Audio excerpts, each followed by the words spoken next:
5, 4, 3, 2, 1. Ahorita empieza.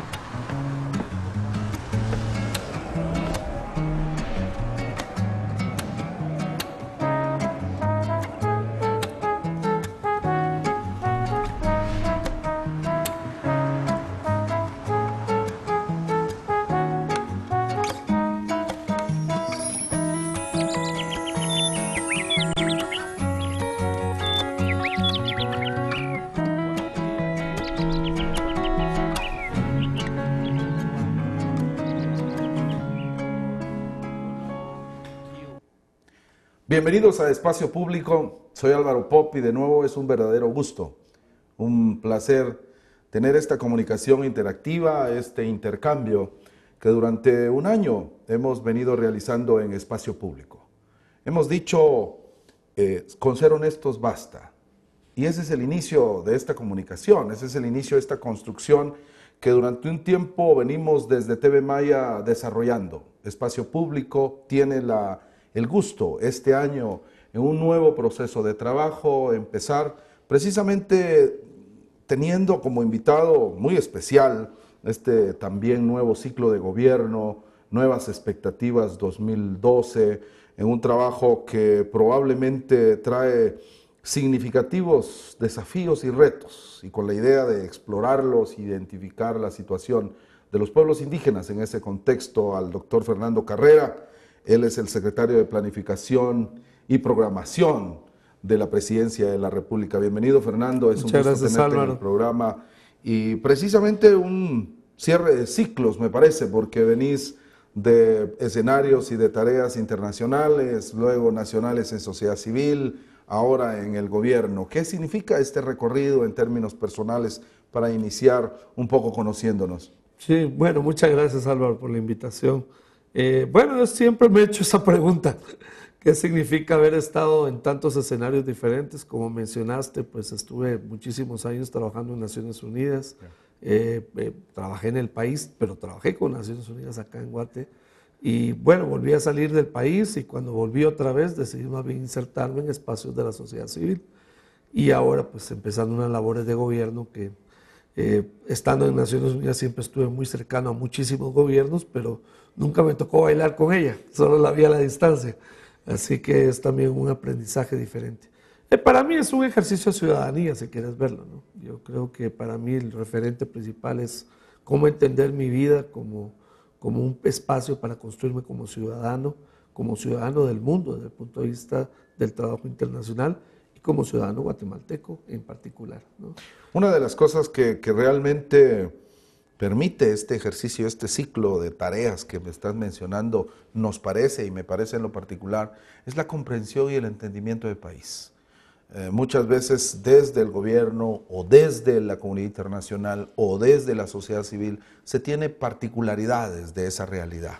Es difícil tener toda la perspectiva, pero después de un ciclo, esa perspectiva parece un poco más completa desde mi modo de ver. ¿Cómo ves nuestro país? ¿Cómo ves el país? ¿Qué grandes retos estás viéndolo independientemente de tu situación en este momento de gobierno? En general, ¿qué país estás viendo y qué país estamos encontrando de cara al 2012? Sí, me parece muy interesante tu pregunta porque francamente uno se pone a pensar qué aprendió de cada espacio para poder entender efectivamente la realidad nacional. Del espacio internacional aprendes a comprender los contextos históricos de la humanidad y en qué momento de la humanidad estamos, y dentro de eso cómo se inserta un país pequeño como Guatemala, porque tal vez para efectos adentro nos sentimos muy orgullosos de nuestro país o muy frustrados de algunas cosas, pero tal vez nos damos cuenta cuán pequeños somos en el concierto de las naciones. Somos un pequeño barquito en un inmenso océano. Entonces, entender ese lugar, ese espacio histórico, diría yo, social, político de Guatemala en el mundo es muy importante, y sin duda eso no lo hubiera entendido si no hubiera vivido tantos años fuera de Guatemala. La otra parte es lo que mencionabas, entender desde la sociedad civil y desde el espacio de la construcción de ciudadanía qué es el país, dónde estamos como país en ese espacio de construcción democrática. Y ahora desde el gobierno el ejercicio de las funciones y las responsabilidades públicas, tratar de entender también qué significa no solo aspirar a hacer cosas, sino estar en un terreno donde efectivamente haces las cosas. Claro. O las dejas de hacer. Y pecas ya sea por acción o por omisión, y también pues tenés virtudes por la acción y a veces por la omisión. A veces dejar de hacer cosas es parte de una virtud. Y en este momento el mundo está pasando por una serie de dinámicas muy particulares, las posibilidades de aumento de crisis o no, todas las dinámicas en términos de bloques económicos y de comercio, la situación de Europa, las elecciones en Estados Unidos, las nuevas tendencias o el fortalecimiento de una tendencia de izquierda o quizás no en el Cono Sur. ¿Cómo afectan a nuestro país? ¿Cómo nos vemos en esa serie de dinámicas internacionales? El crimen transnacional, que obviamente cada vez puede tener nuevas opciones o cierre de opciones dependiendo de cómo y quién lo vea. ¿Cómo ves Guatemala? Mira, yo creo que es muy importante ubicarnos, como decía, en ese momento histórico y tal vez una parte de nuestra identidad que no está clara para nosotros mismos. Es que nosotros somos parte de esto que se llama ahora países emergentes. Somos parte de ese club, de ese grupo de países. ¿Qué son los países emergentes? Son países que vienen de una situación pues, de pobreza relativa, de exclusión, de poco desarrollo en general, y empiezan a introducirse en una dinámica global donde hay más desarrollo, hay más crecimiento, se expande la clase media, hay oportunidades de desarrollo económico y de estabilidad política mayores, ¿no? Y a esto pertenece la mayor parte de países de América Latina, la región latinoamericana está ahí en diferentes momentos, ¿verdad? No es lo mismo el momento en que está Chile que el momento en que está Guatemala, o el momento en que está Brasil y el momento en que está Panamá, por decir algo. Pero todos somos parte de ese grupo de países emergentes, ¿no?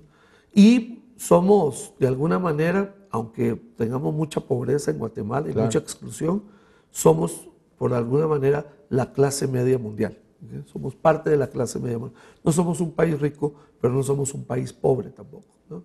Y somos la clase media no solo en términos de la proporción de riqueza que tenemos, sino incluso nuestra lógica de cómo nos comportamos, ¿no? Interesante vernos así en el mundo, pero cuando ya te venís a propiamente el país. O a Centroamérica. Te voy a decir Guatemala en particular, porque hay algo muy particular. Yo siempre he dicho que la capital es como es Europa y Estados Unidos para el mundo, ¿eh?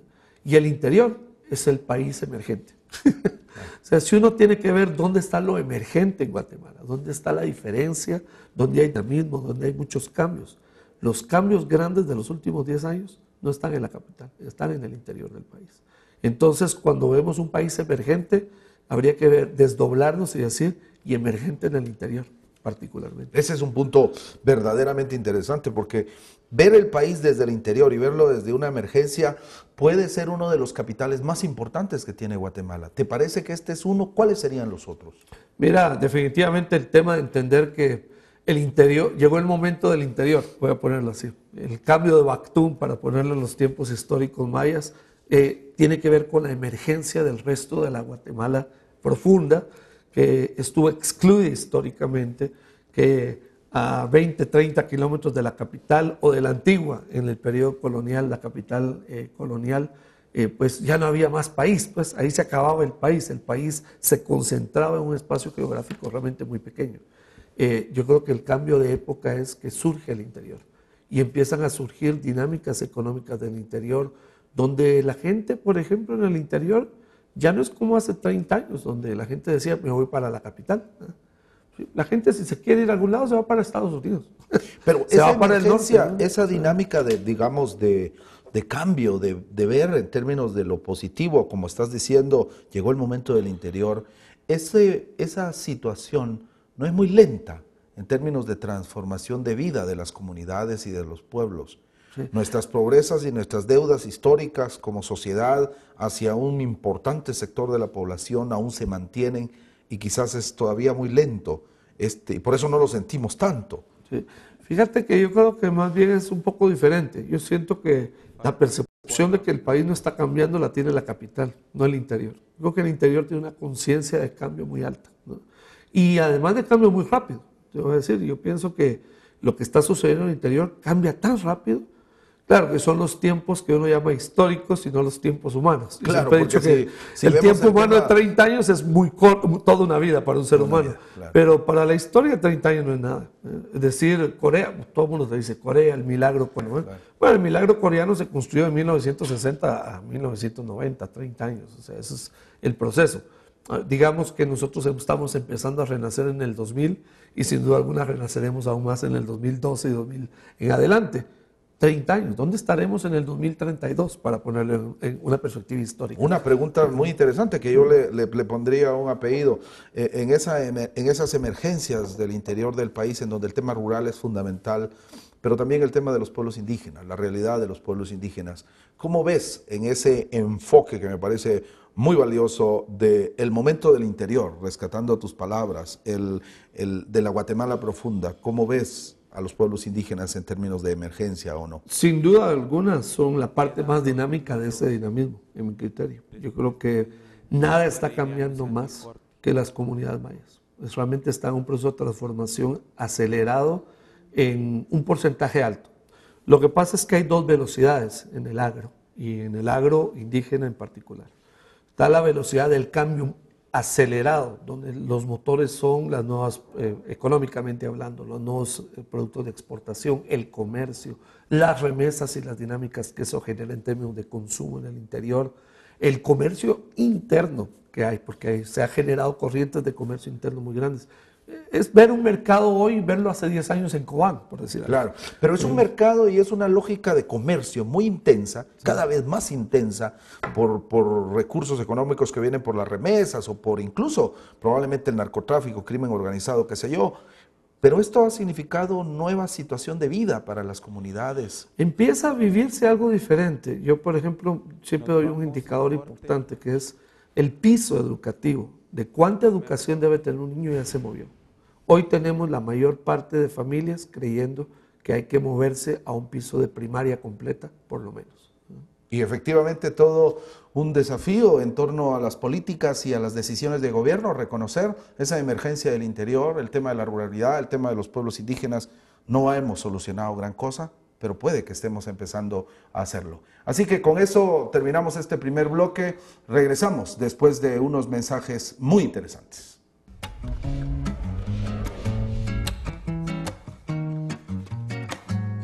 Excelente primer bloque, así estamos muy bien, vamos así, re bien. Ahorita le voy a dar 3, 2, 1.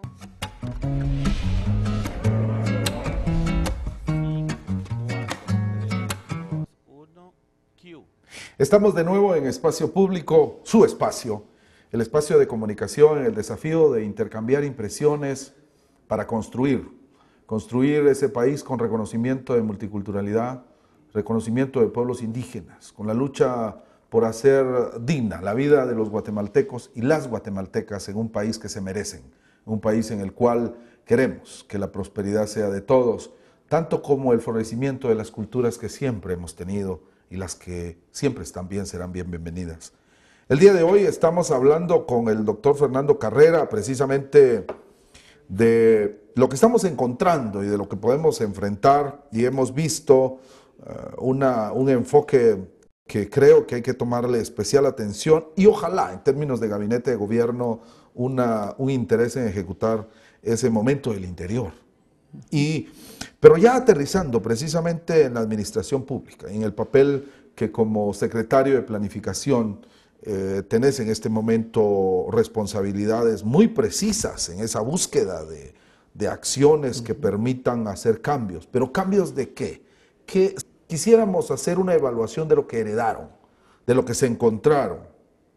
¿Cuáles serían los problemas más graves de la administración anterior al cual ustedes tienen que enfrentar en este momento? Y el secretario de Planificación dice, estos son mis principales problemas sobre los cuales voy a iniciar un trabajo nuevo.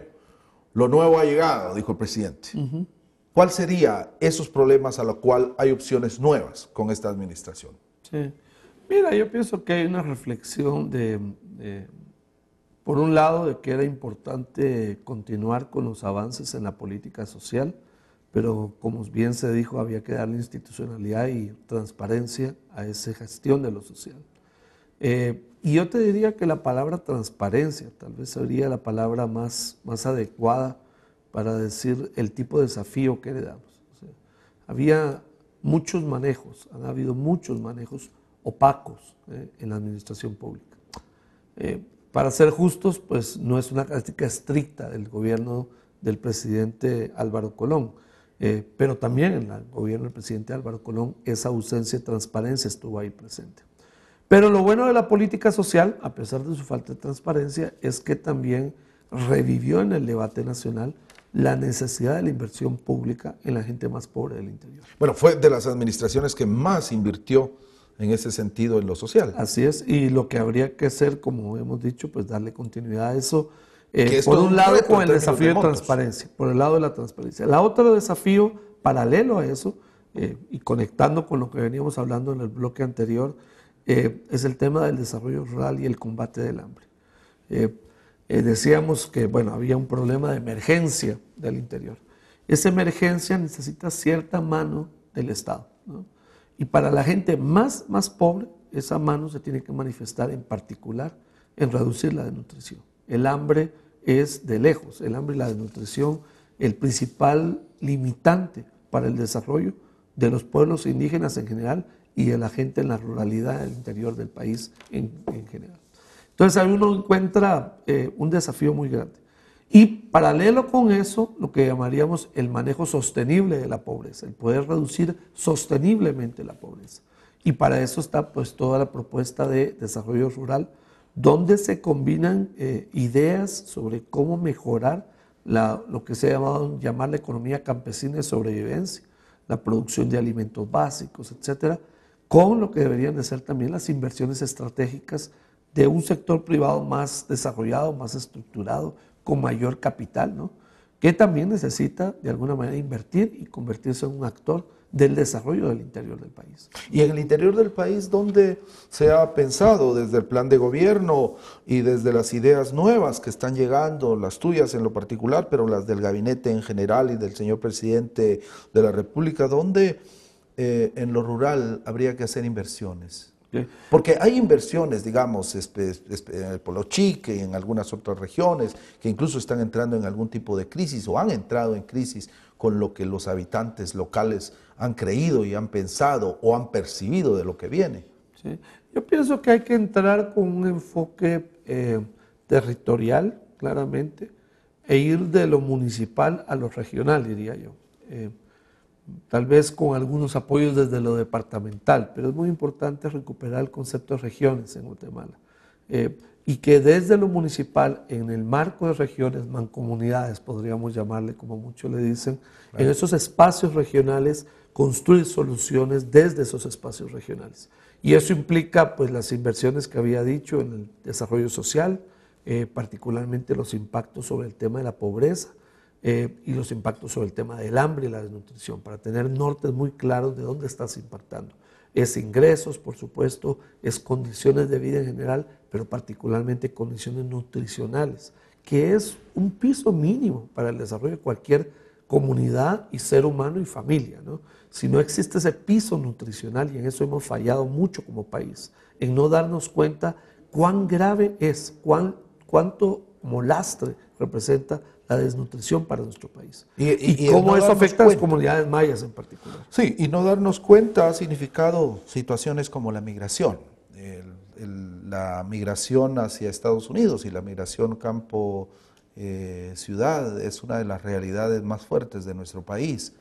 Es parte de eso que probablemente no es responsabilidad exclusiva de la administración anterior, pero también es su responsabilidad, que han encontrado como uno de los desafíos, o no es parte de ese paquete que estás viendo. Mira, es un paquete más estructural que estamos hablando acá. Yo te decía que en el caso de la administración Colón, mi mayor preocupación hubiera sido el tema de la transparencia, de la institucionalidad. Me parece que esos faltantes. Y el no haber acompañado la política social con ese tipo de políticas de inversión en la economía campesina, en el desarrollo de las inversiones privadas en lo rural, que de alguna manera limitan. Y si quieres, no haber focalizado con claridad absoluta de que el tema de la desnutrición era realmente el gran enemigo y no era solamente una especie de discurso general de atacar la pobreza, ¿no? sino la pobreza, y dentro de la pobreza particularmente, como decía, ese piso mínimo de desarrollo de cualquier ser humano, familia y comunidad, que es la nutrición. Hay una frase que hemos escuchado: vamos a combatir la desnutrición y no la pobreza. Esto es algo que puede preocupar, porque muchas veces la desnutrición es el resultado de la pobreza. Sí, yo pienso que, para decirle un discurso más amplio, ¿no?, el combate a la desnutrición es parte del combate a la pobreza. Creo que eso es así como hay que verlo, y creo que esto tuvimos una discusión incluso por esta frase que salió a la luz pública.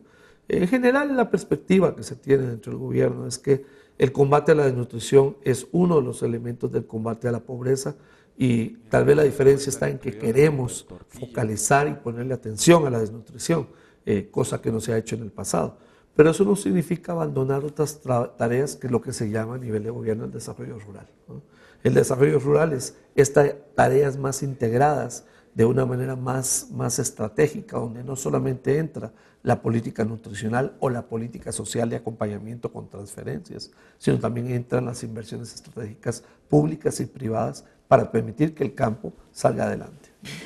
Hay dos grandes tareas que hemos escuchado desde el discurso de gobierno que se ha planteado esta nueva administración, ya ahora aterrizando en este ejercicio más preciso que ustedes han iniciado, y es tareas en el ámbito de lo social, en el cual se ha asumido desde el discurso de manera muy fuerte, pero también en el ámbito de la seguridad. De hecho, la gran expectativa de la población al votar probablemente en muchas regiones de Guatemala por el general retirado Otto Pérez Molina era precisamente el tema de la seguridad.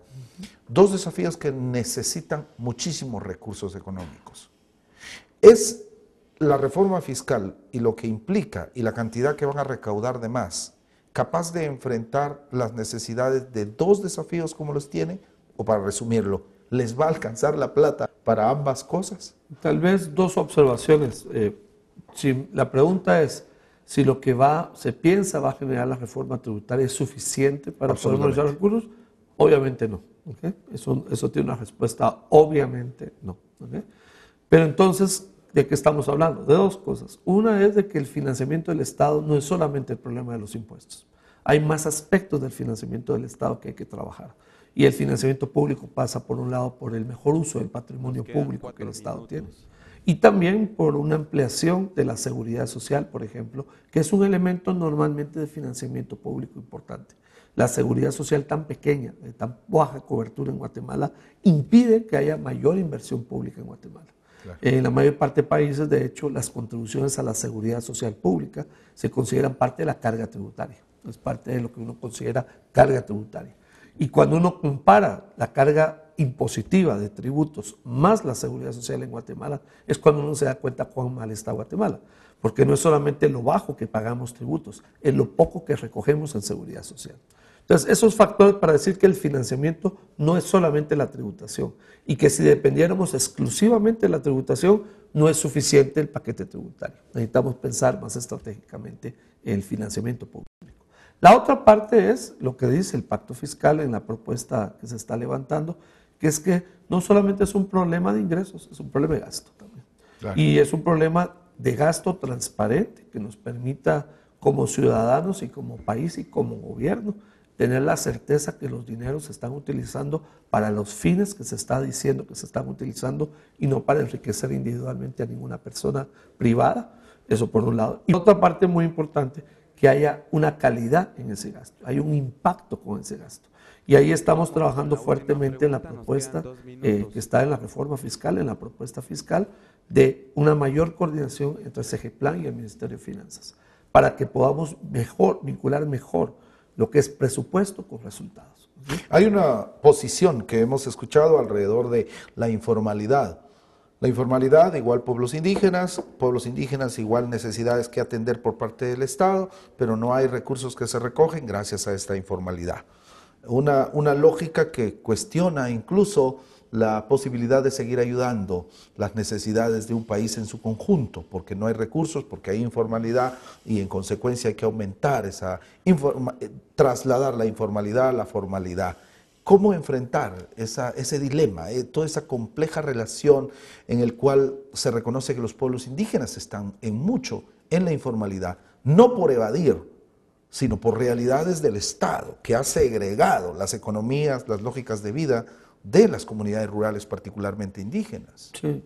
Mira, bueno, el concepto de informalidad, para decirlo así, tiene dos dimensiones. Tiene una dimensión de carácter tributario, que es el hecho de no poder pertenecer a la comunidad de ciudadanos que contribuye con sus ahorros personales al financiamiento público. Y la otra parte es la seguridad social, el hecho de estar excluido de los beneficios de la seguridad social. Que eso de alguna manera ese es el contrato. Balance. Ese es el contrato. El contrato ciudadano con el Estado es ese. Yo te pago impuestos y te doy una parte de mi ahorro y a cambio dame algo que es muy importante, que es seguridad social. Y la seguridad social tiene al menos dos dimensiones, aunque podría tener tres, pero al menos dos muy claras. Una es la protección para la salud y la otra es la protección para cuando esté demasiado viejo y ya no pueda trabajar. ¿Okay? Para el retiro. Para el retiro, un retiro digno, un retiro tal vez no en abundancia absoluta, pero un retiro digno, un retiro que no me condene a la miseria nuevamente, ¿no? Solo por el hecho de ser viejo, solo por el hecho de tener una edad avanzada. Entonces, en esa doble dimensión del contrato que estoy diciendo que se establece, es que la informalidad está con problemas en Guatemala, ¿no? Ahora, sobre eso hay varias ideas, ¿no? Una de las ideas que se tiene es poder introducir el concepto de monotributo, que no es exactamente el que salió en la ley antievasión 2. La ley antievasión 2 establece un monotributo, que dice que si sos una persona cuyos ingresos llegan hasta 12,000 quetzales y tenés que pagar IVA y impuestos sobre la renta sobre ese dinero, por ejemplo, un comerciante Claro. o un profesional liberal. Pero si tus ingresos no superan los 12,000 quetzales mensuales, vos podés acogerte a un monotributo del 5%, que es, a su vez, impuestos sobre la renta e IVA. ¿Okay? Entonces, no es ese la formalización del monotributo que yo estoy diciendo, porque yo le tendría que agregar tal vez un punto o dos más, 6 o 7% a eso, para decirte, y además estás en el IX. No, y efectivamente para ampliar una respuesta que es sumamente interesante, porque trae implicaciones incluso en un país de muchos idiomas, un país multilingüe. Vamos a regresar después de estos mensajes.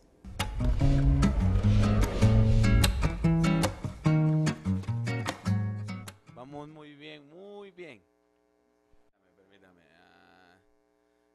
¿Le puede decir si puede mover a don Fernando la etiqueta de para atrás del té? Para atrás, para no... Ahí estamos. Muy bien. Entonces vamos grabando. Vamos. 5, 4, 3, 2, 1.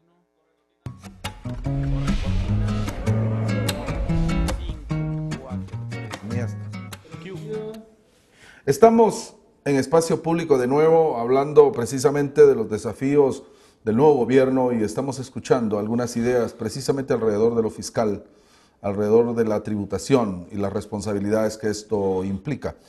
Te decía, hacer los cambios que estás mencionando no solo trae la necesidad de nuevas mentalidades, sino también el hecho de reconocer un país multilingüe, que si vamos hacia esa, dijimos, informalidad, necesita información, necesita instrumentos, los mismos formularios, por ponerte un ejemplo que puede ser muy banal, los mismos formularios tienen que simplificarse, tienen que hacer, hay transformaciones necesarias en lo que significa una cultura tributaria en Guatemala. ¿Qué piensan? ¿Cómo viene dentro del paquete de pacto, como mencionaste, o de reforma, como se cree, de lo fiscal, lo que ha planteado la Presidencia de la República y el Gabinete de Gobierno?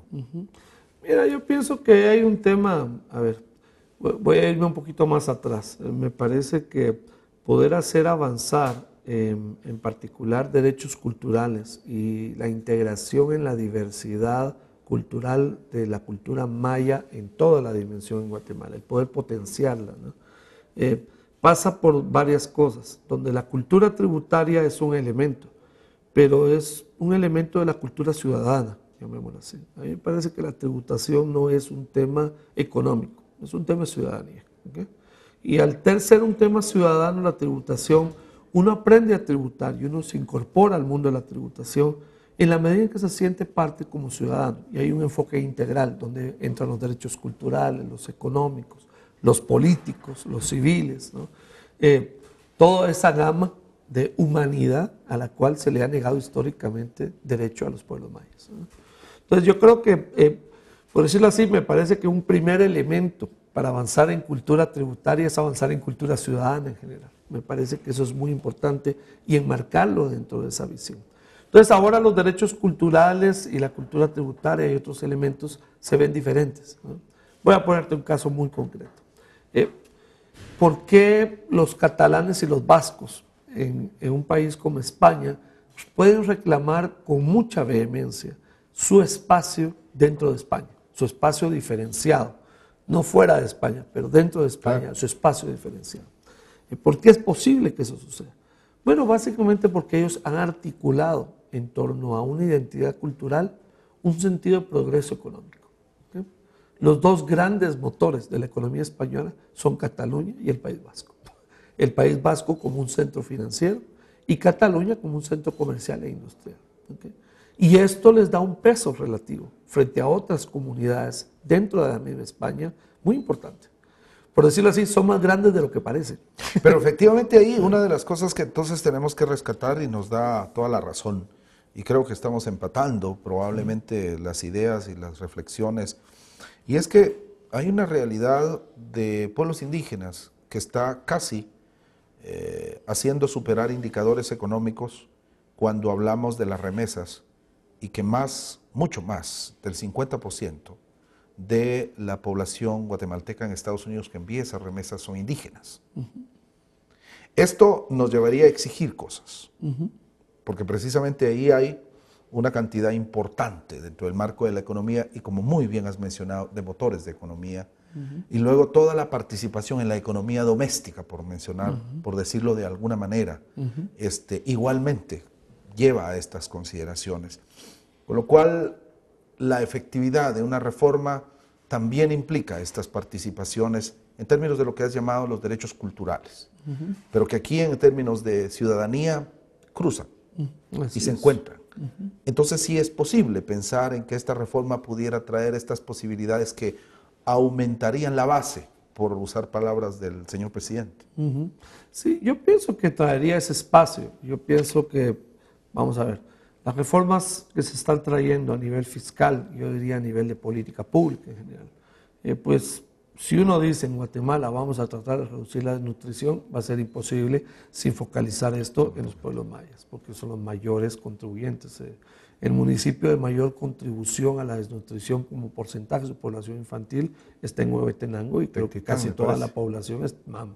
Si no me equivoco, creo que el 99% de la población es MAM, ¿no? Entonces, cuando uno dice avanzar en reducir la desnutrición, uno habla de reducir la desnutrición en los pueblos mayas en particular. Y esos municipios han sido los que menos inversión ha recibido del Estado. En la lógica de la solidaridad, que es el principio del bien común desde la Constitución, han sido los municipios que menos, desde carreteras, hospitales, centros de salud, escuelas, la gente que está viajando a México viene de estos municipios. Entonces, en realidad, la balanza ahí implica prioridades de inversión. Implica inversión pública en varios planos. Yo te diría que es muy importante precisar en qué planos se requiere inversión pública. Creo que requiere inversión pública en infraestructura. Creo que necesitamos cierto nivel de comunicación. Pues ahora infraestructura es comunicaciones, más lo que uno llamaría infraestructura básica, que es como los puestos de salud que lleguen más cerca de la población. Normalmente estas son zonas muy montañosas, ¿no? de dificultades en su comunicación geográfica. Entonces, solo el favorecer la vialidad, más ciertos puntos básicos como puestos de salud, escuelas, centros educativos más cercanos a la población, todo esto ayuda al desarrollo de esas comunidades, ya que tengan un sentido de progreso diferente, ¿no? Parte de este boom del interior que estábamos comentando anteriormente tiene que ver con la explosión de vialidad rural asfaltada que hemos tenido en los últimos 15 años. Efectivamente. Desde los acuerdos de paz ha sido un sello, digamos, del proceso. Claro. Y entonces comunidades que antes quedaban muy alejadas del sentido de la distancia que uno recorría. Y voy a ponerte un caso, Ras Rujá en Cobán, uno de los, el penúltimo municipio creado en Guatemala. Ras Rujá era un pueblito muy pequeño, pues, muy cerca. Todo el mundo decía desde la capital. La aldea que queda cerca de los pozos petroleros, ¿verdad? O sea, el referente de la capital de los pozos petroleros, no Ras Rujá como tal. Hoy puedes pensar Ras Rujá como un centro, por ejemplo, de turismo Llevamos ecológico. 6 minutos. Laguna de la Chua está cerca, Cuevas de Candelaria está a la vuelta, estás nomás ahí de algunos de los centros ceremoniales mayas más importantes del preclásico y del clásico, es decir, que es un lugar realmente importante. Bueno, ¿y cuánto tiempo te toma llegar a Ras Rujá? Pues 5 horas, ¿no? O sea, no es gran cosa. Y llegas a Ras Rujá y en Ras Rujá pues no está el hotel de cadena norteamericana 5 estrellas, pero hay por lo menos un hotel que yo me acuerde de bastante buen nivel, muy limpio, muy bien atendido, y puedes hacer cosas muy interesantes en la noche. Yo recuerdo haber ido a comer pizza estilo Nueva York y haber comido un asado estilo Nevada. Esas dos cosas en Ras Rujá. Suena muy divertido, pero el tema es, y esto ha llevado un dinamismo, ¿no? Luego cuando te vas a los lugares ecológicos, La Chua, Candelaria y otros, son personas quechíes las que te atienden, básicamente. Y hay un auge. Y ahí te cuentan las historias del turismo, las historias del cardamomo. Claro. Es otra historia que habría que contar en Guatemala un Claro, poco más clara. y ¿no? que me parece que perdimos la oportunidad con el cardamomo desde ese boom del interior que no se aceleró cuando los que hemos estado en ese ejercicio de desarrollo desde la ruralidad participamos de esfuerzos comunitarios por el cardamomo, los monopolios, las mafias, a veces destruyen estos ejercicios. Y me parece que desde la política pública y desde los espacios gubernamentales hay que tomar en cuenta estas a veces limitaciones que vienen desde lo social y que impiden los desarrollos. En el caso del cardamomo era un boom importante para el norte, para Guatemala en general, no se pudo desarrollar, muchas mafias, muchas redes que lo limitaron y muchas incapacidades que se podría rescatar en un nuevo ejercicio. Pero pasando ahora al tema del presupuesto, ya estarán con ideas para el nuevo ejercicio de construcción presupuestaria para el siguiente periodo, porque han ya heredado un presupuesto aprobado y en el cual tienen que ejecutar.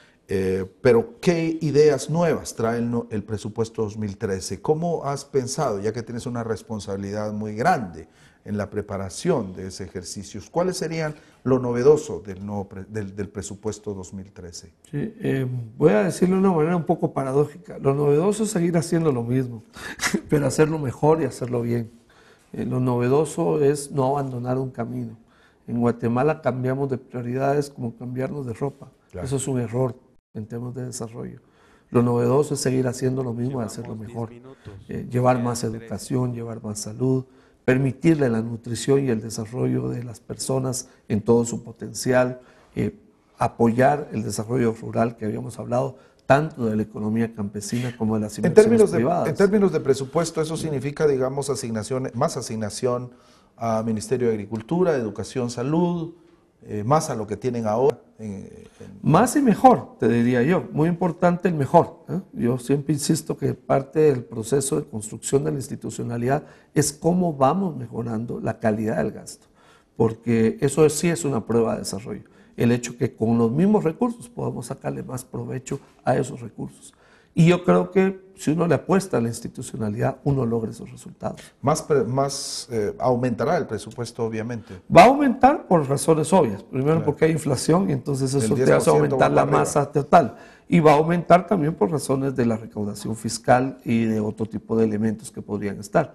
Pero muy importante, como te decía, es no solo el aumento vegetativo o normal del proceso, aún pasando la reforma tributaria, el aumento que esto podría traer, sino sobre todo el hecho de poder mejorar la calidad y la efectividad de ese gasto público, que es lo que realmente en muchos casos nos tiene también limitados. Guatemala tiene escasez de recursos, insuficiencia, pero también tiene ineficacia en el uso de esos recursos. Hay siempre una pregunta que desde estas instituciones que han sido denominadas las ventanillas mayas, y yo decía siempre, es la ventanilla indígena cuando tiene una función específica hacia los pueblos indígenas y un mandato estatal para cumplirlas con recursos y demás. Esta institucionalidad ha venido de menos a menos en algunos casos, en términos presupuestarios. ¿Hay alguna evaluación alrededor de esto que conozcas? Mira, ninguna, y si fuera mi evaluación personal, a esta altura no tengo ninguna evaluación institucional. Yo no creo mucho en este tipo de espacios diferenciados, a no ser que cumplan cosas muy concretas, por ejemplo, TV Maya, por decir algo.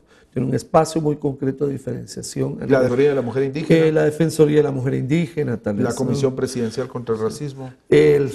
Siempre y cuando esté inserta en cierto nivel de la política pública. El punto fundamental es que todo esto tiene que estar inserto en la política pública. Nosotros no podemos delegarle a una institución acabar con el racismo. Acabar con el racismo es una tarea del Estado todo en su conjunto. Pero digamos ser el switch, el startup. A eso me refiero cuando digo transversalizar o insertar en la política pública. Alguien tiene que tocar la campana diciendo, miren... Seguramente, pero tiene que tener capacidad de convocatoria, convencimiento, traducción de ideas o objetivos en planes concretos, resultados concretos y muy importante, ya que estamos hablando del tema, presupuestos. ¿Okay? Y esto es muy importante. El decir en Guatemala hay racismo y punto, no nos ayuda en nada. Lo que nos ayuda es decir, vamos a atacar el racismo en estas 5 o 6 dimensiones concretas y vamos a demostrar progreso frente a eso. Son metas concretas y financiamiento específico. Lo que te decía de la articulación, plan y presupuesto, esencial. Hay que llegar a ese nivel ingenieril de la respuesta. Partir de la filosofía y de los valores para aterrizar en resultados concretos. Eso empata precisamente con la declaración también dicha tanto en campaña como en el inicio de su administración del presidente Otto Pérez Molina en términos del cumplimiento de los acuerdos de paz, el acuerdo Identidad y Derechos de los Pueblos Indígenas, que debo de decir, ha habido algún avance importante en términos de institucionalidad, necesita de estos presupuestos. Y efectivamente me parece que eso va con lo que estás diciendo, estableciendo metas y haciendo esa reforma ingenieril, valga la palabra que mencionaste, para poder avanzar. Pero precisamente ahora, para ir cerrando y terminando este bloque, para pasar al siguiente, vamos a pensar en cuáles serían las opciones en casos de política pública, en caso de propuestas de cara al futuro, en los nuevos desafíos, que al final de un Bactum, al final de más de 5.000 años, esta sociedad en su conjunto, este territorio en su conjunto está a punto de enfrentar. Estamos en el Consejo de Seguridad, hay cosas interesantes que están sucediendo en el país, pero vamos a hablarlas después de estos mensajes.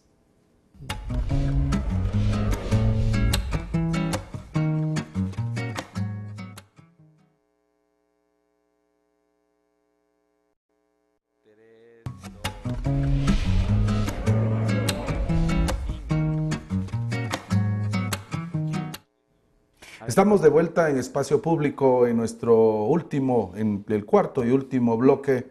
Soy Álvaro Pop y para mí ha sido un gusto durante estos 3 momentos y durante el ejercicio de diálogo que el año pasado tuvimos y que nos permite tener una experiencia importante en la televisión, haciendo el diálogo político y el encuentro con los actores más importantes del país, pero introduciendo un tema que es histórico, sin embargo novedoso en los medios de comunicación, y es el tema de los pueblos indígenas, el tema de una realidad multicultural que Guatemala tiene. Pero hablando de esa multiculturalidad, Fernando, precisamente veíamos la necesidad de reformas importantes en la institucionalidad indígena que permita creer en nuevas inversiones desde los recursos del Estado en esos ejercicios. La comunidad internacional lo ha visto ya desde siempre. Sí, han funcionado, el Viceministerio de Educación Bilingüe Intercultural tiene arriba del 70% de su presupuesto en manos de la cooperación internacional. Y eso de alguna manera quizás debería de cambiar, pero vamos a esperar a las decisiones que ustedes tomen en ese sentido. Y trasladando esa inquietud alrededor de los mensajes que la población está esperando escuchar. Hubo un mensaje muy simbólico, creo yo, pero que nos gustaría escuchar tu opinión, estando tan cercano a la presidencia y siendo parte del equipo que construye estos mensajes, y es precisamente el tema de la bandera maya. Su salida, que yo he dicho siempre, es todo el derecho del presidente al llegar, y no teniendo el respaldo legal que no tenía efectivamente. No había un acuerdo gubernativo que estableciera esa instalación. Pero el cambio trajo consigo algunas afirmaciones que para algunos han sido de falta de respeto, algo que históricamente ha sido el símbolo de una realidad y de una vivencia cultural muy importante. ¿Cuál es el mensaje que resumirías que esta administración, especialmente siendo secretaria de Planificación, le va a dar a los pueblos indígenas que se encuentran y se encontrarán por mucho tiempo en este territorio? ¿Cuál es la idea de gobierno en el enfoque de los pueblos indígenas?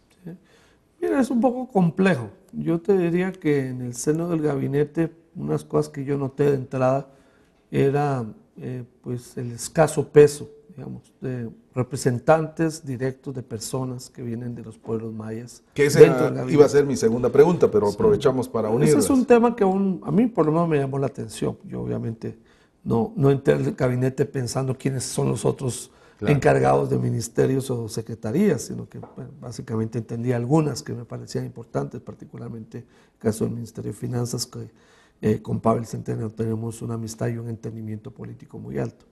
Pero fuera de eso, pues una vez que se reunió todo el gabinete y ya vi todos los nombramientos, dije, pues sí, ¿verdad?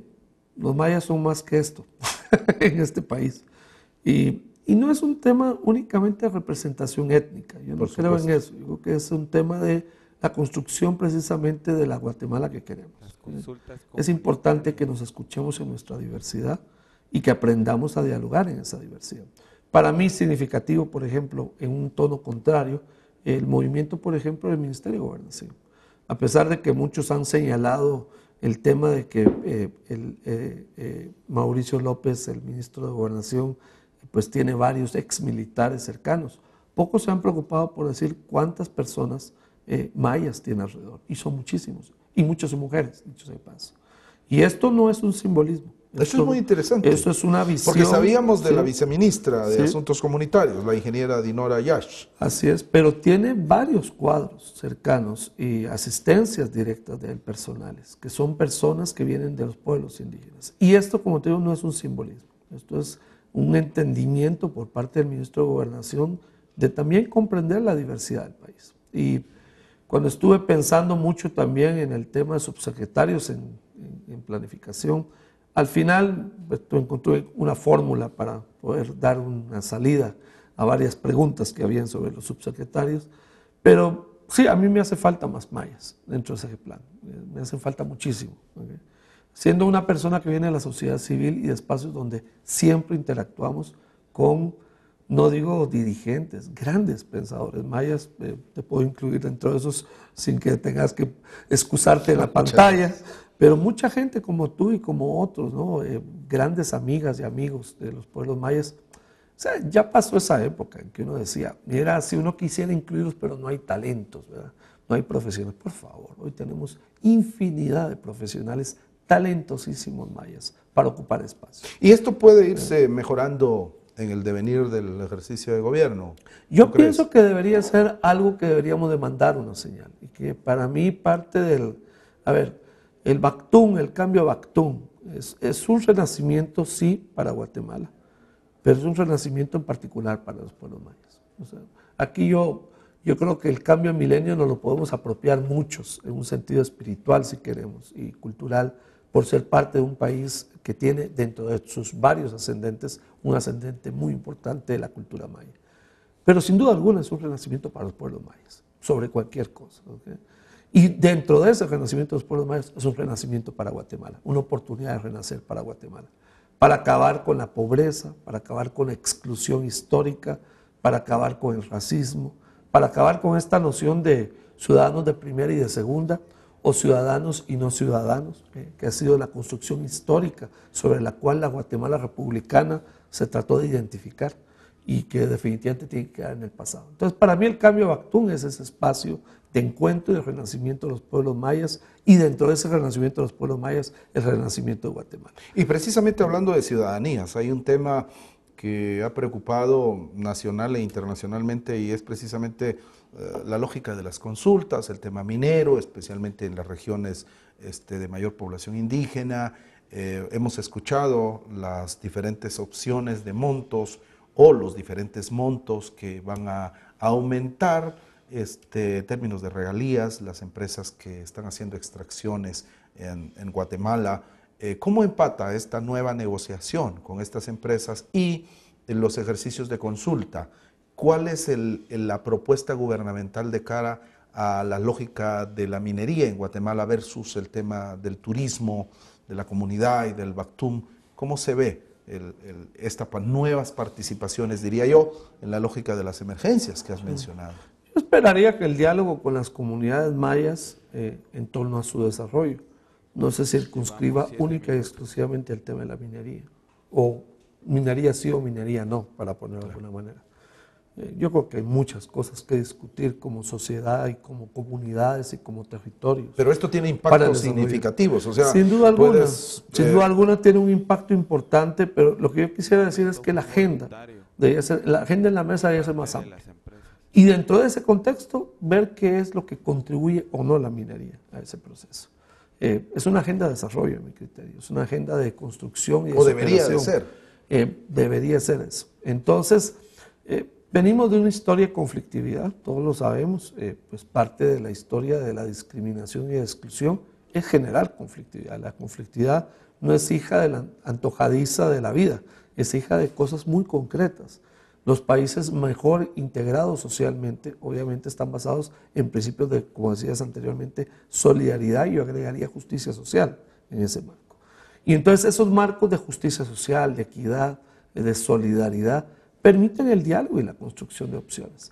Pero donde venimos de la separación, de la segregación, de la exclusión, de la violencia ejercida para poder controlar pueblos y comunidades enteras, pues obviamente la conflictividad es lo que cosechamos. Entonces, sembramos fuego, cosechamos fuego, ¿no? Y entonces aquí hay un tema fundamental: ¿cómo hacemos para pasar de esa agenda de la conflictividad a una agenda del diálogo? Y el diálogo en el desarrollo, y el diálogo, como dicen algunos, por la vida, ¿no? El punto fundamental es cambiar los términos de la relación. Entonces yo, no sé, siento que lo de la minería nos lleva por el camino equivocado, por el camino de la conflictividad, no por el camino del diálogo. Y como le he dicho a varios amigos, yo creo en cualquier proyecto económico, soy un economista finalmente, que contribuya al diálogo social y no destruya a la sociedad. El tema minero puede abrir un frente en términos de ese diálogo Estado-sociedad. Hay otro importante también, el tema de las grandes inversiones, para poner los términos porque esas son inversiones muy grandes, ¿no? En tema de las grandes inversiones, otro tema importante son el tema hidroeléctrico, ¿okay? A mí me parece que el tema hidroeléctrico ha sido bien ubicado como un desafío para el control del territorio, pero también es un tema que habría que abordar desde una perspectiva más de desarrollo también. Hay que decir que el 80% del territorio guatemalteco o tiene o no tiene acceso a electricidad, o tiene un acceso realmente impresionantemente limitado. En la capital no nos damos cuenta, claro, porque pertenecemos al 20% del territorio donde hay luz casi todos los días a casi todas las horas. Pero eso es un privilegio en este país. La mitad o más del territorio de este país pasa sin luz la mitad del día o más. Y en términos de las hidroeléctricas, una posibilidad mixta en la cual también el Estado respalde a sus habitantes siendo accionistas, digamos, de esas inversiones y quedándose, beneficiándose de manera permanente, debería de ser una opción en términos de esas nuevas beneficios en la inversión y beneficios en el gasto, diría yo, por los dos lados. Por supuesto, por supuesto. Beneficios en la inversión sin duda alguna, pero beneficios en el gasto. Yo creo que es muy importante que las comunidades entiendan que los proyectos de desarrollo de infraestructuras, de energía en particular, no son proyectos de desarrollo de alguien más. ¿Y qué es algo notorio? ¿Por qué las comunidades pueden pensar que esos proyectos no tienen nada que ver con ellos? Bueno, porque esa es la evidencia histórica. Es que Chixoy está sentado, es el mayor productor de energía de este país. Chixoy de lejos nos abastece, por muchos años continuará abasteciéndonos como el gran centro de producción hidroeléctrica, y está rodeado en casi 100 kilómetros a la redonda por una de las zonas de mayor exclusión eléctrica. 400 comunidades sin energía eléctrica. Así es. Sí, es decir, ¿cómo hacemos? De tal manera de que lo que estamos viendo producir también nos beneficie. Y cómo realmente hacemos de los guatemaltecos parte de esa dinámica de inversión, esa lógica en la cual también lo ven como suyo, cosa que en este momento no sucede. Pero queda, digamos, la duda de qué va a suceder con las consultas, qué va a suceder con esa posición comunitaria que ya se ha dado y que puede, como decía, convertirse en un frente también de mucho debate y de mucha discusión para esta administración. Sí. Mira, como te digo, yo creo que para mí es el abordaje, es como cambiar las reglas del juego, es plantear otra agenda en la mesa. Si vamos a irnos a una discusión de minería, sí, minería, no creo que tengamos mucho futuro. Ahí, por ese camino solo tenemos conflictividad. Adelante. El punto acá es desarrollo. ¿Okay? Y la pregunta final es, ¿Qué hace la minería dentro de eso? ¿Nos ayuda o nos dificulta el desarrollo? Entonces, la pregunta fundamental del diálogo con las comunidades, yo no empezaría por las consultas, yo empezaría por el tema del desarrollo. De alguna manera Y la de alguna respuesta... manera, de la discusión de la minería dentro de ese marco. Y la respuesta precisamente a esa pregunta de si la minería trae o no el desarrollo, también hay que reconocer que está respondida en las experiencias anteriores. Donde ha habido minas en el pasado, no hay desarrollo en la actualidad. ¿Qué podemos hacer para que eso cambie en el futuro y que entonces se tengan opciones reales de desarrollo? Para Guatemala es fundamental. Todo eso hay que verlo, todo eso hay que verlo con su sentido. No solo el impacto de hoy, sino el impacto de mañana. Y como he dicho también en otros lados y escrito, las riquezas del subsuelo, nadie dijo que le pertenecen a esta generación, le pertenecen a los guatemaltecos. No, y al futuro. Y la mayor parte de los guatemaltecos y guatemaltecas no han nacido todavía. Así es, así es. En realidad estamos hablando de un tema que ha traído muchas posiciones, bueno, no muchas, dos posiciones, unas a favor y en contra, si lo queremos resumir de alguna manera, y queda la inquietud del balance de que realmente qué significa regalías, porque obviamente estas regalías no son ganancias, según entendía, sino que son más bien como impuestos. ¿Es correcto eso? Así es, son impuestos sobre el margen de utilidad que ellos tienen de alguna manera, ¿no? Hay muchas preguntas sobre si necesitamos además una tasa impositiva o no, sobre lo que ellos están sacando, aparte de las regalías, ¿no? Pero eso implica un cambio en el marco normativo. La ley de minería y la ley de hidrocarburos, las dos leyes que regulan las explotaciones del subsuelo más importantes del país.